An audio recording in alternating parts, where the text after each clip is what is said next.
Hello, everyone. Welcome, welcome. As folks join, we'll give everyone just a moment to get logged in. Looking good. All right. Well, thank you all for joining us today. I see folks getting tuned in, a couple more folks joining us. We're so glad you're here. I am so excited.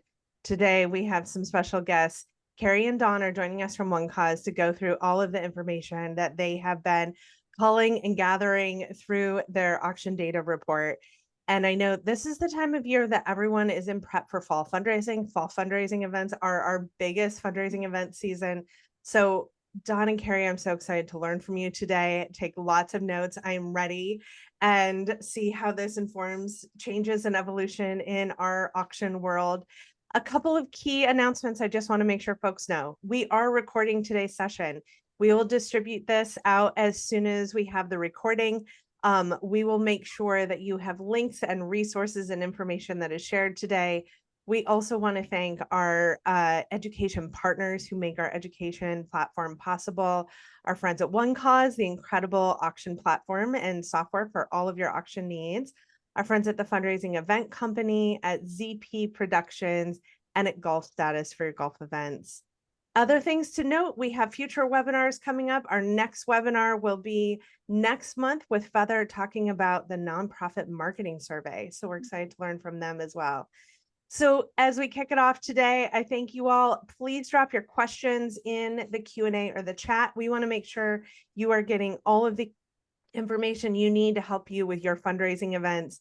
And we'll make sure that Karrie and Dawn know that questions are coming in as we go along. So friends, I turn it over to you. I am excited to learn and take it away. All right. Thank you, Samantha. We're thrilled to be here. And I am the Chief Marketing Officer for OneCause. I've been with the company since the very early days when we might have been called that company BidPal. We are now OneCause. Thrilled to be here, passionate about all things nonprofit fundraising, nonprofit mission-based activities. And I'm joined by my colleague, Dawn. Dawn, would you like to introduce yourself? Sure. Thanks, Karrie. And thank you so much, Samantha, for having us. Hi, everyone. Dawn Lego.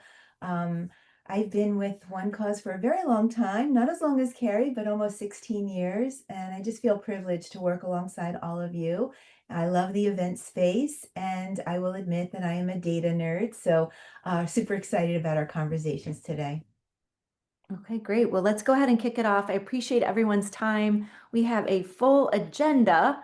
So just to kind of look at what we're going to cover today, we have, we want to share a little bit about our research. That's what we're here to talk about.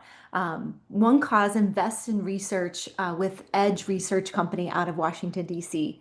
And since 2018, we've been doing a social donor study that really looks at over 1,000 social donors that participate in any kind of event fundraising campaign, an event, an auction day, a giving day, a run, walk, ride. Those individuals who took the study or took the questions, it's in the last 12 months. So just to share with you, this research was done over years and in the last 12 months, specifically looking at specific demographic data that were representative of the entire population. And I will just do a check with Samantha. It looks like Dawn might be frozen. And are you guys hearing me okay? I can hear you great. It does look like Okay. Dawn's frozen though. Okay. All right. We will keep cruising and we will, Dawn, can you do a sound check for us? Sure. Testing. 1, 2, testing. Can you hear We me? can hear you. Yeah, your image is just frozen. So hopefully your camera comes back to us. How's There we that? go. Okay, perfect. Okay. All right, so let's get rolling. I'm going to share a lot of really fun stuff here. But before we do that, Dawn, why don't you tell us what we found on LinkedIn recently? Yeah, this really fires me up, but it certainly sets the stage a little bit more for just why this study matters, why it's so important. And if anything stops me in my scroll on social media, perhaps it stops you as well. There's that long-standing debate about event fundraising. Is it still relevant? Is it effective? Has it lost its spark? It actually goes back and forth, and it can get pretty heated. There's naysayers that say, yeah, no, event fundraising is dead. It is not an effective fundraising strategy. I know, death to me, right? So there's a post here that we wanted to share with you just because it was so relevant. But as I get fired up, a fundraiser got fired up and was like, yeah, no, no, this is misinformation. And I question that too. When we see the naysayers, based on what? Where are they basing their perspective from? Is it anecdotal? So this fundraiser jumps in and says not only are events incredibly effective, but they are engagement tools. They bring in revenue, they foster loyalty. And I think some of the data is going to show us that today. So we're going to let the data do the talking, it's not a carrier dawn opinion. It's not anecdotal. And the report was very convincing. So hopefully this puts the debate to rest once and for all. Auction and event fundraising is not only relevant, it's essential, it's here to stay. And we'll draw from the State of Nonprofit auction reports to kind of prove that point. So when you talk to your boards, you'll have data to support you. Karrie, you All want right. to talk some of the key findings? Yeah, let's kind of set the stage a little bit around some of the key findings that we had. And when we think about what we're going to share with you, this report is the first of its kind in the marketplace in the nonprofit space to dive into some of these questions that we asked. And so this can be a really powerful tool for you. We believe that auctions are tools to engage and connect, but essentially the first thing that we saw was it's not just short-term goals, but it's that long-term donor that we're looking for. So really turning those events into valuable pipelines for recurring support ongoing. And you'll see some data around that. We also, when we look at how nonprofit auctions are proving to be that reliable revenue source, it's how do we keep those results consistently growing year after year? And also looking at, do we have the right auction items and what does your auction component look like? And how offering the right mix really helps drive that engagement and the right activity, and just making sure you don't have too many items or too few items or too high-end items. You'll see a little bit of that data in the survey. And finally, looking at auction technology and how that can help increase engagement. We know the burly blocker of the old days on the bidding tables and blocking the sheets and all of that causing distraction and chaos at the event. It's how do we engage people that are in person, but also in that online community and really creating some inclusivity to allow other people to access your auction, whether it's at the gala that night or an online component. So we will start to dive into these key findings. Let me see if my screen. And so first, let's talk about our auction donors. This is one of my favorite slides in the entire deck. I can assure you we don't have too many slides today, so we're not going to slide you to death. However, these are some hot ones that we found. 19% of social donors, that's 1 in 5, reported attending or participating in an auction in the last 12 months. And what's great is that the auction donors are repeat participants. So on average, what we found is that they attend 2 live and silent auctions per year. They're not just one-time donors, they're engaged and they're coming back. And so we also look at, well, what are they doing when they're there? 49% of the auction donors gave more last year than they normally do. That's a huge number. And to put that into perspective, 37% of social donors said the same thing. So auction donors are more loyal and they give more. 49% give more than your social donors from Run, Walk, Ride or Giving Day campaigns or things of that nature. Think auction, think participation, think competition. They really are going after how do I give back, but also maybe they get a little something back for it. And what the real kicker is, my favorite number on this slide, is that the average donation from our auction donors is a whopping $529. It's triple what we saw for the last 5 years in our 2018, 2019, 21, 22 study, where it's $191 for your average social donor. So 529 is the average donation amount from our auction donors. So these donors are important and they're really making a big impact. So the key is that we want to keep them highly engaged. And how do we keep them coming back year after year? because they do attend those events. So it's really a foundation for what's to come, years to come in the future. Dawn, why don't you give us a little update on some of the lifelong donors that we're talking about? Yeah, and I'm with you, Carrie, for sure. I was blown away, pleasantly surprised, but that's a big number. Having your auction donors, their average donation amount, $529. I was super excited to see that stat. But we want to also talk about their satisfaction, their loyalty, their potential, right? Their giving potential. So 96%. Now that's a big number. 96% of auction goers rated their last auction experience as either excellent or good. So that's a great pool of people. They're not just showing up.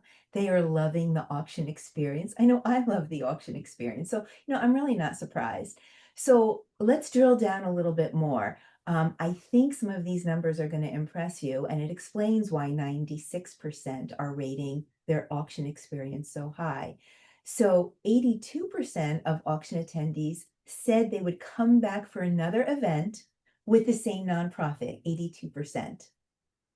Gets even better. 83% said they're likely to become an annual donor. Let that sink in a little bit. And 64% said they'd be likely to become a monthly recurring donor. And 91%, that number is fantastic, said they're likely to make a one-time donation within 12 months after an auction.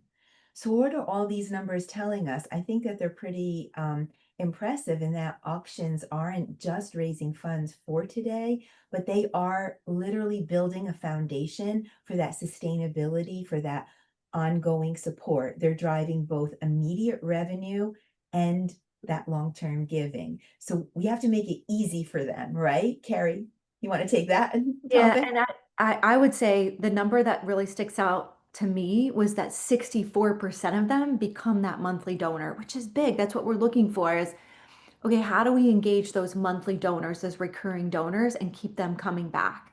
On the next slide, we want to talk a little bit more about ease and how do we make it easy to participate in such an important part of turning them into those long-term supporters. So how do we get the 64% of the 91%? We know that the auction donors have that consistency to give and give again. So just what drives them, what drives them at the event. And so when we think about the left hand on this slide, 3/4 of the attendees said registering for the event, donating and making purchases were all easy. So that's really good. Just shy was the 70% of check-in and check-out were easy. So that's all good stuff. When we look at to the right of the slide here, there's always room for improvement, and anything we're all doing, right? Is how do we 56% of the attendees said adding and saving their payment was easy. I know for me, and Dawn, I'm not sure about you, but I'm now looking for Apple Pay. When I'm sitting and scrolling, I'm like, okay, I don't even want to go get my credit card out. And so Dangerous, Carrie. 56% of attendees said that it wasn't that easy, and only 55% found setting a max bid easy. This is where you're setting a bid and you're kind of setting it and forgetting it, and the technology's bidding as other people outbid you and then notifies you of those changes. So that was something that we need to kind of look at. And on the right down at there at the bottom, you might notice things like applying filters, looking at categories, or really that personalized sorting. So when you're on Amazon or you're shopping, you can sort, you can filter. I love it when they get an outfit. Hey, this outfit, would go, this shirt would go with this outfit and this bag and these shoes, whatever. You see it all the time now where they collage it together. And it's really trying to do some personalized sorting for people when they're looking at auction items now. Donors want those modern shopping experiences. And when we look at the gap between what nonprofit professionals, so we also had part of our survey asked over 300 or 400 nonprofit professionals how they perceived ease and how attendees actually experience. You can see the difference. While 66% of professionals, our nonprofit professionals thought setting a max bid would be easy, only 55% of the attendees agreed with that. Now, these are not OneCause customers. These are the social donors. These are the auction goers that were identified with Edge Research. Over 1,000 of them were surveyed. And so you can kind of see a little bit of the gap of where you see was something easy or not. So it's really important. How do we make it easy and how do we make it engaging and see those differences? For sure, Carrie. And I think what's so important as fundraisers is that we have to bridge that gap, right? We have to really what our donors are actually feeling versus what we think they feel. I think it's super important that we try to address that and bridge the gap because that's how we're going to drive engagement. So let's put a lens on engagement for a little bit. And when we do that, we can take glean some insights from the giving experience study and think about the generosity motivators and the top factors there. Impact is always in the top 5, right? So, and we see it here clearly, 63% of auction attendees, they said that hearing those testimonials, especially from those that are directly impacted by the nonprofit's work, was the most engaging aspect. So we know this, right? Storytelling is just so important to integrate throughout your event and through all components of your event, just to create that emotional connection. A couple of other stats, though, the silent and live auctions, the silent at 61% and the live auction at 59%, they were rated highly for engagement as well. So I think what this tells us here for live auction, it kind of underscores the importance of just having a skilled auctioneer to keep that energy high. If that's an engaging component, let's trust that, to the professional. Some other stats we want to look at, 58% socializing with others kept the engagement high in the room, learning about the impact of their donation at 54%, and 52%, and another reason why you want to leave this to the professional auctioneer, 52% of guests said that a live donation match opportunity was engaging. So let's highlight how matching gifts just really like amplifies, the excitement in the room, which it does. So for sure, and I know Swain Strategies does such a fantastic job integrating storytelling at every turn. So you certainly want to, keep that in mind. Okay, so now let's talk about making it appealing.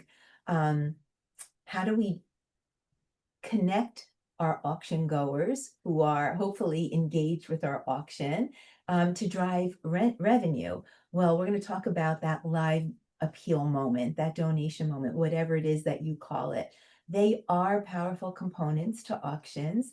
And I do run a small nonprofit with my daughter as a side hustle. And I can tell you, I hesitated about the donation moment until I didn't. And then I'll never not do it again, right? And 87% of our peers, 87% of nonprofits will include a donation moment or an ask in their auction.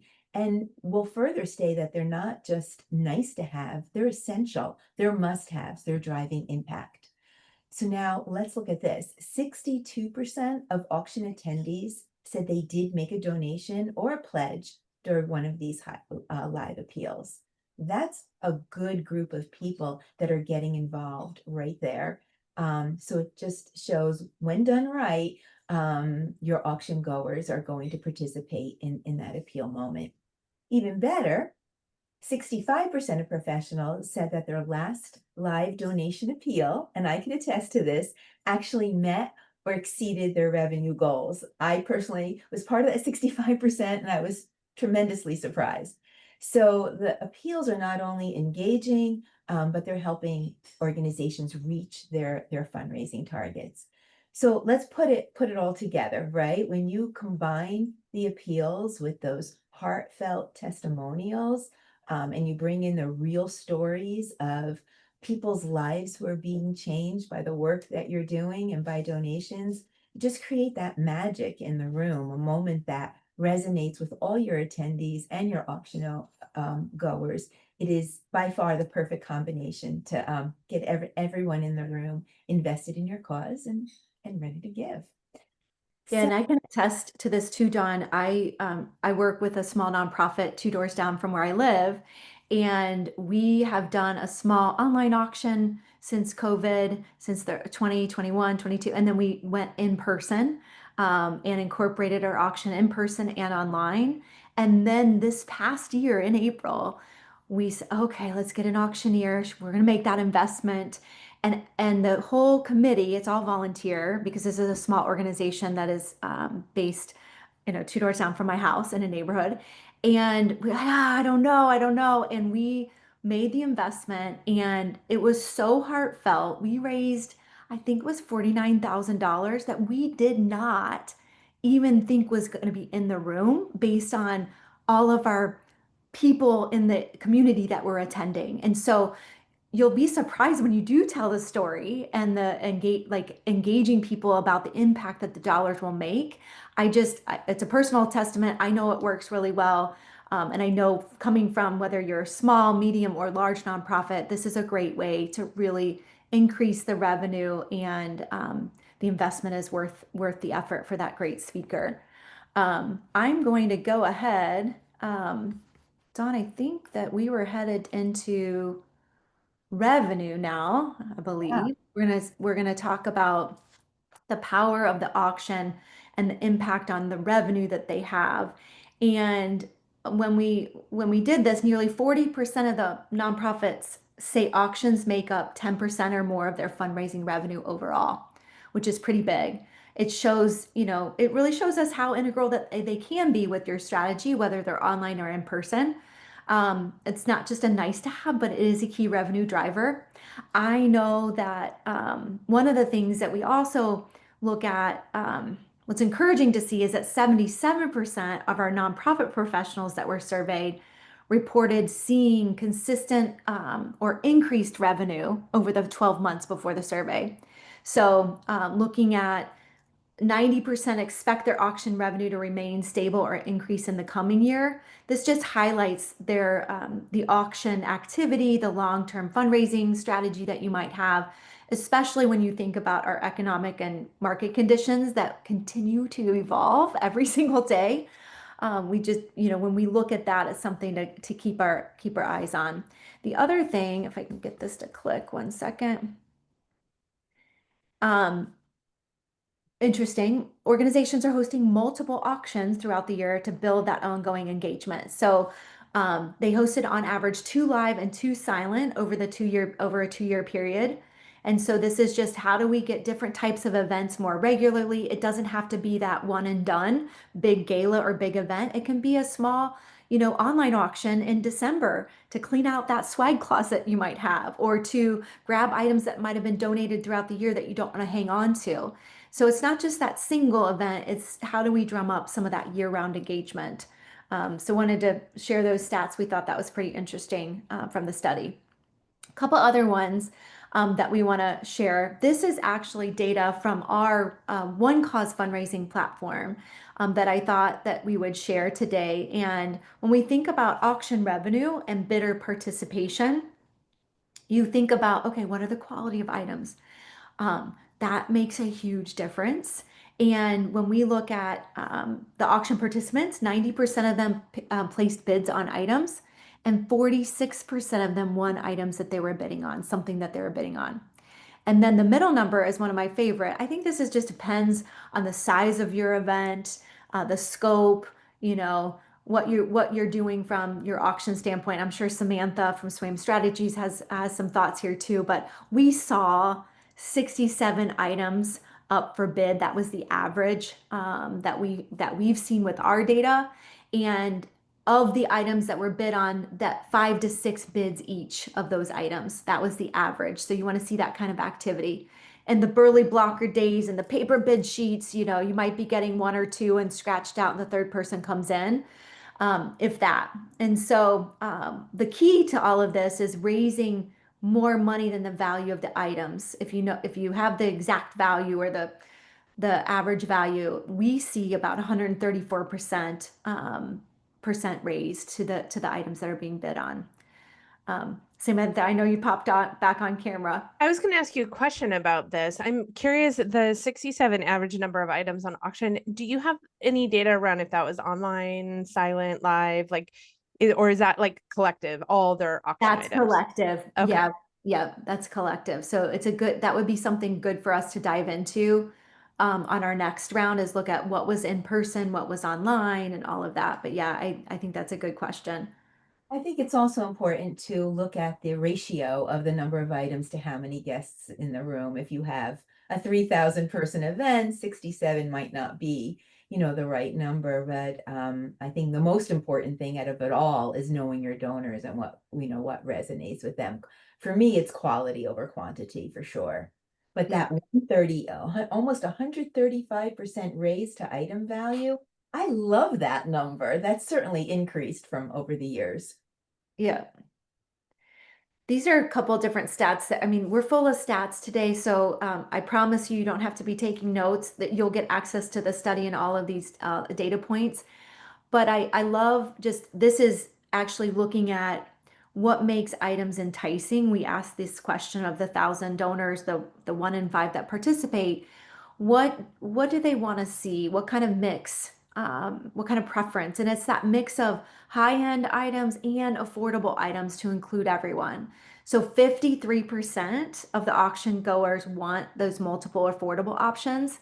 And then the other number that we thought stood out was 58% emphasized the importance of, you got to have wide variety. And this just shows a balance. Luxury items, okay, great for those high bidders that want to come and do that and can do that and want to give back in those ways. And then just some more affordable choices for people that want to really give back and then also enjoy that participation in the bidding activity. So when we look at, now what I want to show you guys is kind of what kind of interesting, what types of items did people bid on in that auction? And what we see is, you can see people are likely to bid on gift cards. That's probably not a surprise to anyone here. 33%. Dining and culinary experiences, those are really big, 32%. And then travel packages at 26%. So probably not too surprising there. I know we all get the teeth whitening package offered to us from the local dentist, or braces, or technology assistance or things like that. But the top 3 you can see are gift cards, dining, and experience. People like to do that from a travel perspective. Another interesting fact, is that 6 in 10 auction goers said they want to preview what's there before the bidding opens. So using a technology platform really allows you to look at, okay, how do I see, what's there, and I can peruse. I know I do this with my partner, and I say, okay, what are we going to spend at this event tomorrow night or in 2 days? I say, oh, I'm gonna show you some of the stuff that I want to make sure. And by the way, don't bid on such and such item. We can't afford it. That does happen in my household sometimes. But I know it's fun to allow people to preview things so they can really understand what is available to them and what's interesting to them. I do want to ask a quick question in the chat, if for those of you that are on, that want to share the weirdest auction item that you've ever seen. We've gotten some really crazy ones when we've given this presentation before. So what's the weirdest auction item, or even the best that you might have seen? Samantha, you've had to see some crazy things on those auction tables, I'm sure. We have, absolutely. It's interesting. I see the tiny little side note you have here that less than 20% of auction attendees bid on artwork, collectibles, and rare one-of-a-kind items. Those are the items that fall in that category for me, where of unusual, like bizarre items. We've received a rare collectible match car set that was like a series of 6 match cars, and we ended up having the organization put it on eBay because we thought that's like a very specific collector audience that's not your general going audience. We've had an unopened Barbie doll set that was like Barbie dolls through the generations. Those sort of items we then seek the most, like where are you going to find the biggest audience for that type of piece? Yeah. Beth, Or how who's an amazing value. planner. You know what Oh, I'm go ahead, Don. when I'm at an event and I'm having fun, I don't really want to figure out the value of this, right? Right. So it's something that very specific there. And Dawn, I think that on another call that we had, I don't know if it was a moose head or was something that would like it was some like stuffed animal Carrie, that do you was remember the leather elephant back in yes. the day? The leather elephant. Oh my gosh. Our in the early days of OneCause, when we previously were bid pal, Carrie and I were both at the organization, and some of our leadership team at the time had bid and won a leather elephant, and we could never get rid of it again. And I think it sat in the office forever. I mean, it was so funny. But yeah, a leather elephant. We've heard some. Anything in the chat that's resonant? Yeah, Beth is one of the planners that we do a lot of collaboration work with in the San Francisco Bay Area. She's an incredible planner, and so many of Beth's auctions are wine auctions. So she has the luxury of like Mm, really amazing auction items because they're so specific to the wine community. But she said that she had a delivery of a yard of mulch in one okay. of her Well, auctions. okay, that's interesting. I Mulch. might do that. I might bid on that because I mean, who doesn't need mulch delivered sometimes, right? Like that's good. Call my Um, landscaper, Carrie. Yeah. She also had a unique, hard to replicate anywhere outside of her community in Napa, a school auction with a collection of magnum bottles of wine for each birth year of the current student body and certificates to get bottles engraved with your kids' names and birthdays on them. Oh, that's cool. That That's is cool. cool. Yeah, I love that. I love that. Yeah, Yeah. there's definitely controversial items that I'm sure end up in different auctions that you're like, what is going on here? But that's a really unique item. I like that. All Special right, too. Yeah. let's keep cruising. Dawn, why don't you talk to us about some success metrics? Yeah, how are we going to measure success, right? Of course, what is your what is the amount raised to item value, right? That's always a big one. And we're so focused on hitting that fundraising goal, and we should be, of course. Um, we are hearing that 95% of nonprofits rated their last auction as either very or somewhat successful. So that's the good news there. So, but what are other things that we can look at? So the majority of nonprofits, and I'm in this bucket too, view attendee feedback as critical success metric. And for sure, right? Survey them afterwards, super important. And you want to drive that satisfaction. 74% said that non-positive feedback is absolutely a key measurement for them. 67% talk about the attendance goals and either meeting or exceeding those expectations. 56% nonprofits are using returning donor retention as their success metric. Few more, 54% will track the acquisition of new donors. But based on those stats that we saw earlier, over 60% of auction donors saying they were likely to be recurring donors, which still blows my mind. That's a great number. So the success factor should be a lot higher on the list. But there's some challenges, which Carrie's going to get to in just a moment. But before we do, we did notice something very interesting here. 74% agree that positive feedback is an important item to measure for success, but only 50% are actually collecting it. So we go back to, yeah, we have to survey and poll our attendee goers and see how they're doing. So collecting feedback is just crucial. We do a lot of that here at OneCause, even for all of our webinars, just about everything we do. You want to know what worked and what we can prove for next time. No better than anyone to tell you that than those that are actually attending the event. But we have some challenges to overcome. Carrie, do you want to jump in and discuss those? Yeah. Oh, challenges on auction. We know that it comes down to a lot of planning and just pulling it off. There's a lot of hours that are involved. What we heard from people taking the survey was the biggest hurdle. The number one hurdle was getting sponsors. 38% of nonprofits said that that's their top challenge. Sponsors are critical, right? They can make up such a big, they can cover so many costs, and some of them have some really cool, great auction items, but really the generosity of those corporate sponsors or local community sponsors, it just is so beneficial, and you've got to focus on them. And getting them on board isn't always as easy as we'd like to. Just because they gave in the years prior doesn't mean they're always going to continue to give based on their financial situation either. The other issue with auctions is this issue of high quality items. And 31% of nonprofits said that those desirable items is a struggle. And just about when we look at, it's just not just about the items, you look at everyone being stretched really thin.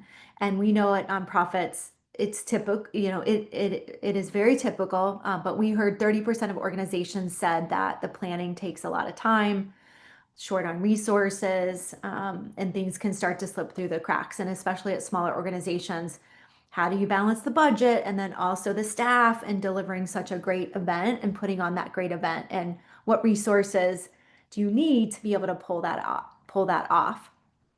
And so when we look at how can you track sponsorship ROI and sales, and looking at AI item descriptions and all of that integrated ticketing and sponsorship activity that needs to happen, we know that investing in technology, whether whatever technology you choose to use, it can make a really big difference in taking some of that load off. The idea at OneCause and for Dawn and I is just, how do we make it easy? How do we streamline things, but also provide the robust tools that really matter to getting supporter engagement and getting them to enjoy the experience and that ease of use like we talked about earlier. Dawn, how about spreading the word? And that's another challenge as well. But we have to address that. So let's take a closer look at promotions, ticket sales, the when of both of them. So let's look at how nonprofits are using their different marketing channels, to boost their event. So according to the report, 84% of professionals say email is not dead. It is by far the most effective way to promote their auctions. So there's no surprise there. Email is king. So use that, leverage that to get the word out. Okay, what can we look at alongside email? Other channels, organic social media, 56%. An auction site, a giving site, 54%. Both play a really big role in promoting your event. And then to even look at traditional methods like printed mailers, I actually have returned to opening my mail. I don't know about all of you, but that's making an impact. 43% are still using some of those traditional methods. So I think the takeaway here is multi-channel, of course. It's not about choosing one channel. It's just using, that mix to increase your visibility. So now that we've talked about what channels to use, let's talk about the when. I was a little surprised here, but 53% of nonprofits say they start promoting within 90 days of their auction, most falling in the 61 to 90 day time frame. There is a 5% there, which as an event planner makes me super nervous that events are being promoted within 30 days of the event. That stresses me out. I think that stresses out my friend Samantha Swaim as well. But there you have it. Yeah, she's nodding her head yes, like, okay, a little less than half, 46%, they said they start promoting more at 91 days out. That's me, right? That's more me. And Samantha's shaking her head yes. So the middle chunk, though, between 61 to 120 days seems to be the sweet spot of most popular for starting your promotions. But I don't know, I'm still going. I'd like a year out personally. So now let's talk about the when for ticketing. And this is a big one. When to start your ticket sales. Let's see what the data shows us.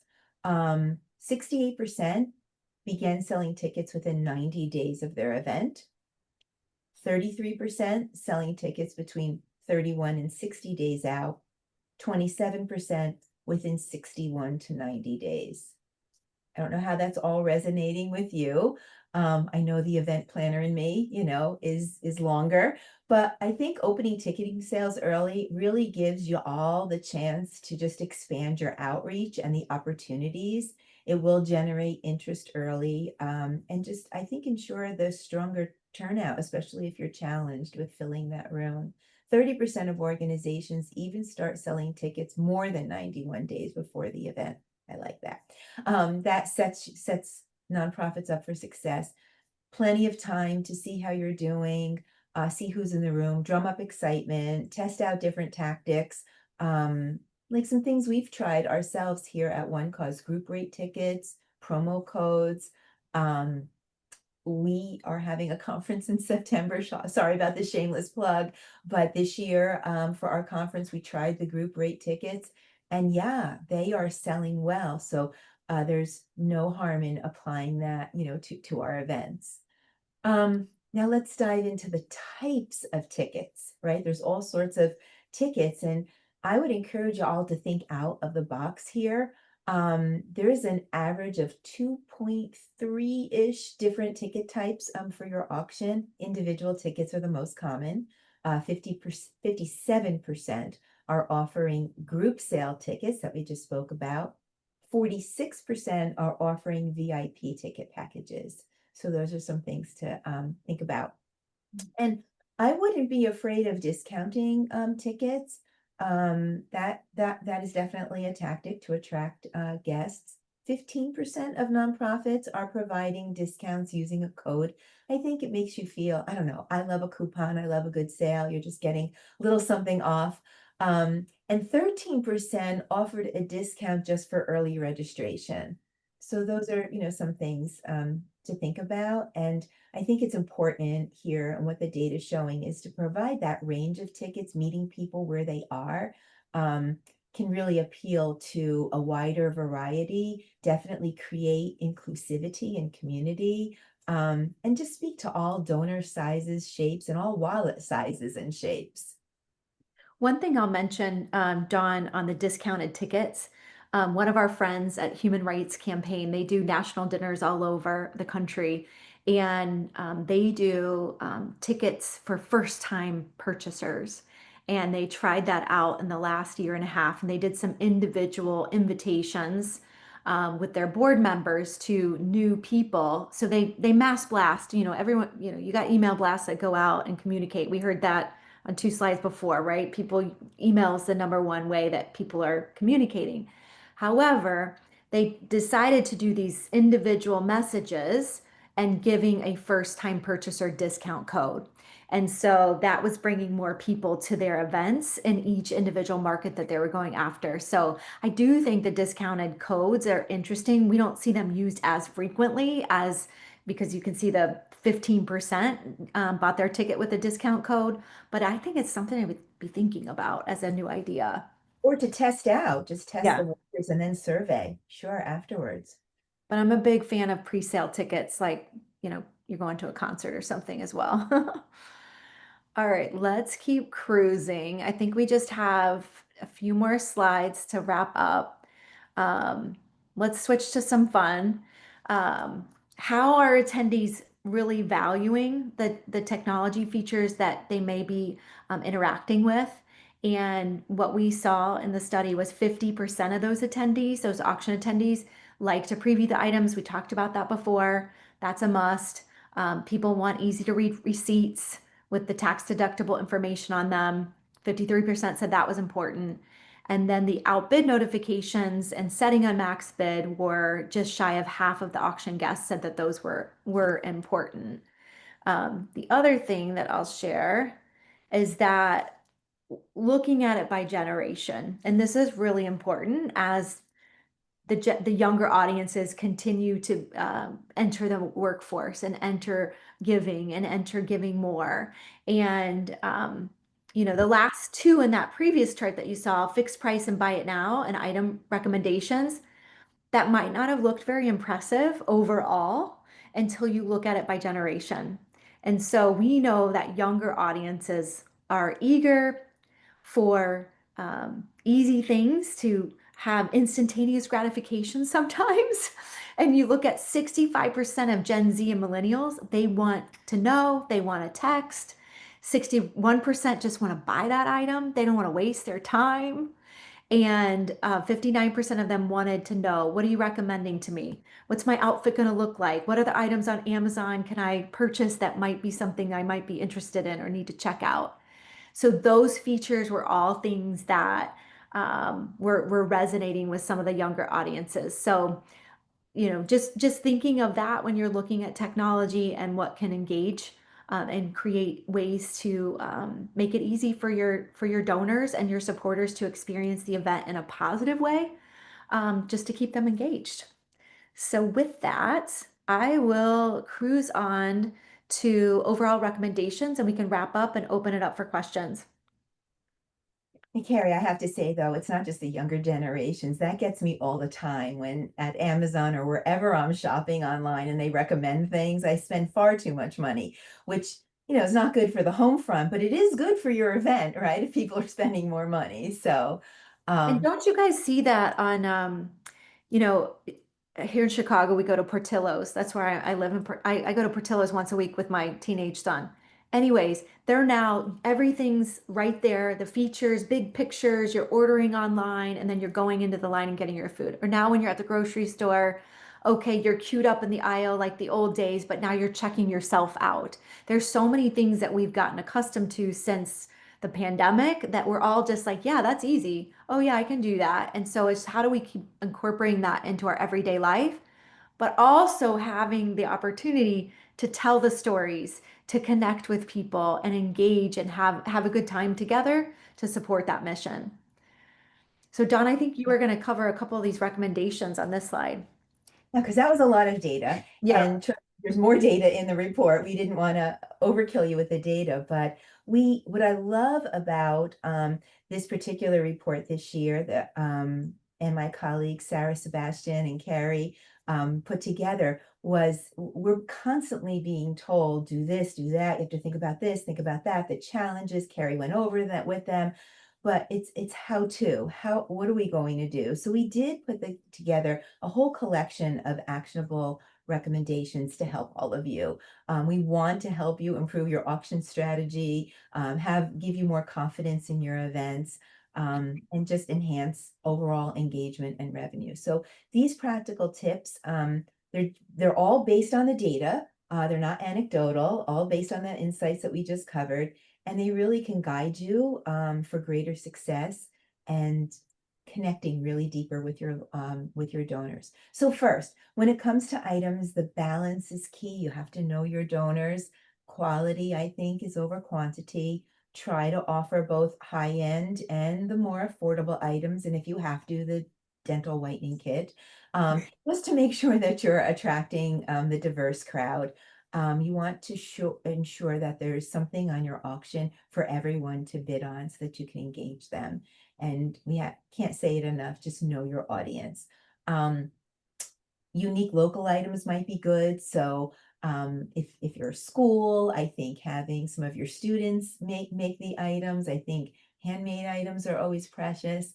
So just mix things up and really look at your list of items before you finalize your auction. Okay, so check in and check out. It's got to be seamless, right? First impressions. Your first date needs to be on fire. So that's a game changer.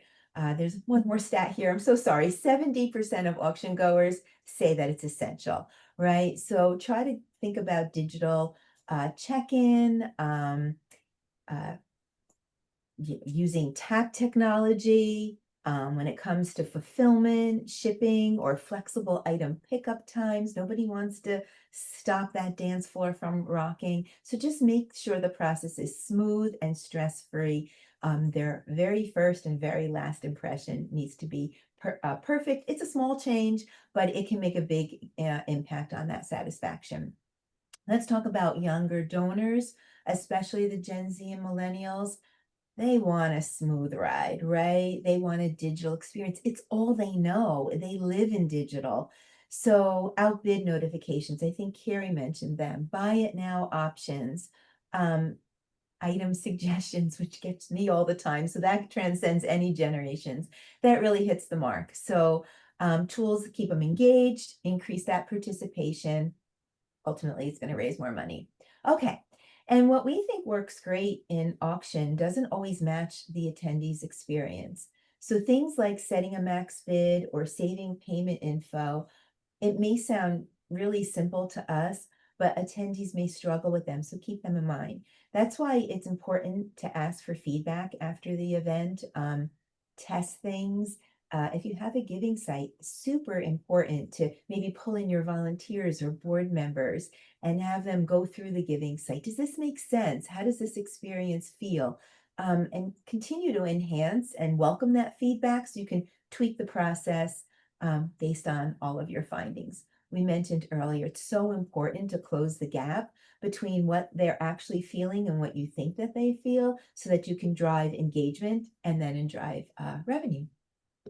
And I Karrie? know one thing, Samantha, that you do really well is handwritten notes, right? And so, also, like if you're asking for feedback, what about the handwritten note?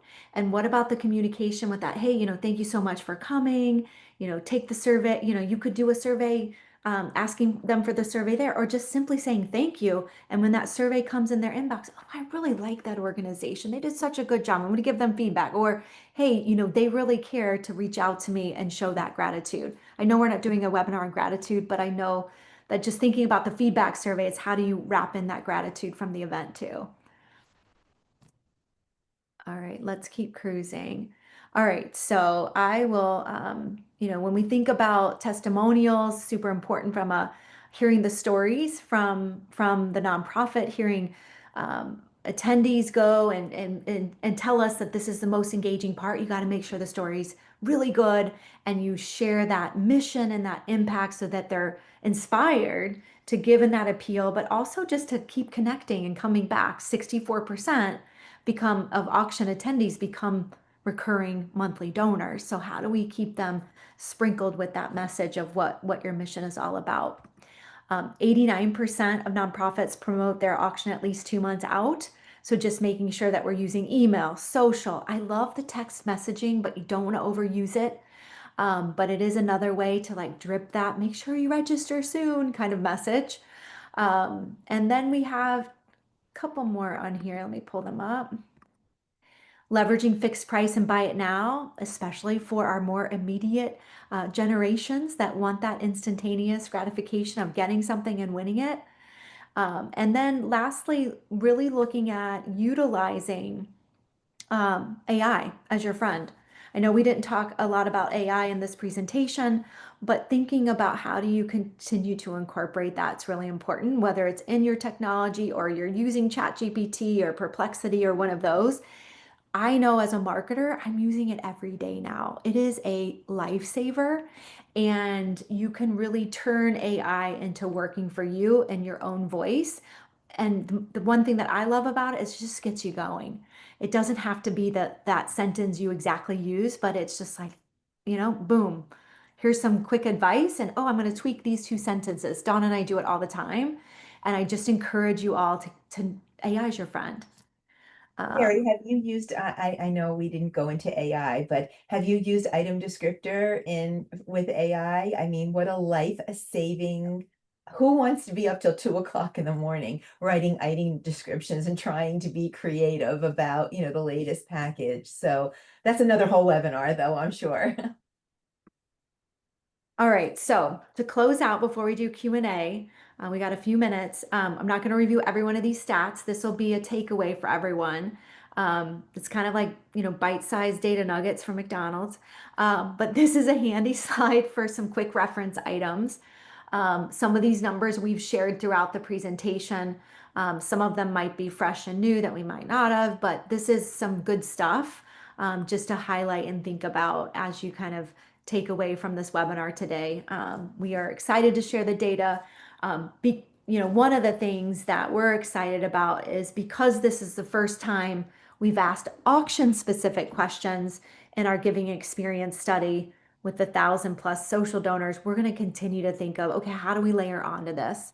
What are some new things that we can ask next year? And then also continue to track over time. Because tracking those since 2018, those social donors and their activities, we've got some really good data of, what happened during the pandemic and then post-pandemic and then how things are tracking now. And this is just okay, here's how auctions are going. And as Samantha said at the beginning of the webinar, we have a phenomenal auction platform, and we should be providing a state of nonprofit auctions report. So thrilled to have it. Feel free to take the QR code here, but we will also be providing this resource to Samantha to put on the website and all of those great things. I will open it up for some questions. I know we're coming up on time, but I will open it back up, Well, Samantha. Karrie, I wanted to reflect on one item real quick, which is that in your initial introduction of the data, you emphasize that this is data coming from donors.